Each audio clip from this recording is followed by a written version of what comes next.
Depuis la crise du Covid, nous faisons face à une augmentation d'environ 20% des arrêts de travail.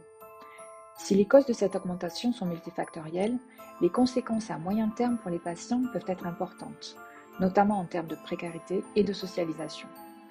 Nous recevons le Dr Delphine Cabanel, médecin généraliste en Occitanie, pour comprendre les enjeux et décrypter le rôle du médecin généraliste. Bonjour docteur, pouvez-vous nous expliquer les risques liés à cette augmentation des arrêts de travail, notamment longs? Bonjour.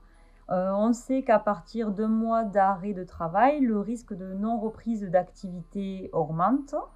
On sait aussi que 50% des assurés en arrêt de travail depuis plus de 6 mois peinent à retrouver un emploi par la suite, mais aussi qu'ils sont presque 100% au bout de 2 ans d'arrêt de travail à ne pas reprendre une activité professionnelle.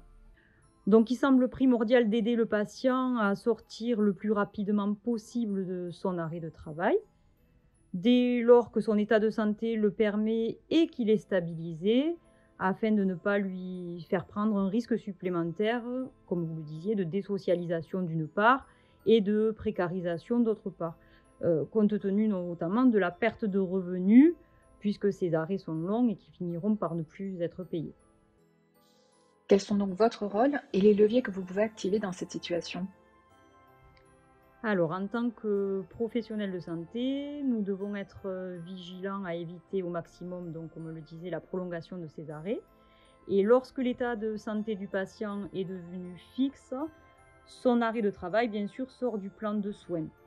Si on doit le prolonger pour différentes raisons, parfois même à la demande du patient qui peut avoir des inquiétudes à revenir en activité, on lui fait prendre un risque psychosocial important pour la suite. Alors, c'est vrai que c'est un message qui est parfois difficile à faire passer auprès de nos patients, mais c'est un message avant tout de responsabilité de notre part. On sait que l'éloignement du milieu professionnel, quel qu'il soit, n'est pas une solution. Et dans tous les cas, l'incapacité durable de reprendre le poste de travail ne justifie pas à elle seule notre prolongation d'arrêt. Dans quel délai doit-on agir?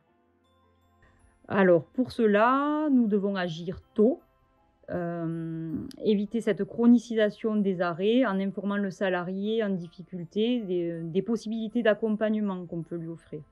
On parle alors de reprise à temps partiel thérapeutique, mais aussi d'adaptation éventuelle de poste ou encore nous pouvons aller jusqu'à la reconversion professionnelle. Pour cela, nous devons l'orienter vers les bons interlocuteurs. Les interlocuteurs, c'est essentiellement l'assurance maladie, le service social de l'assurance maladie, mais aussi la médecine du travail. Comment agir tôt? Agir tôt signifie pas attendre la fin de l'arrêt de travail.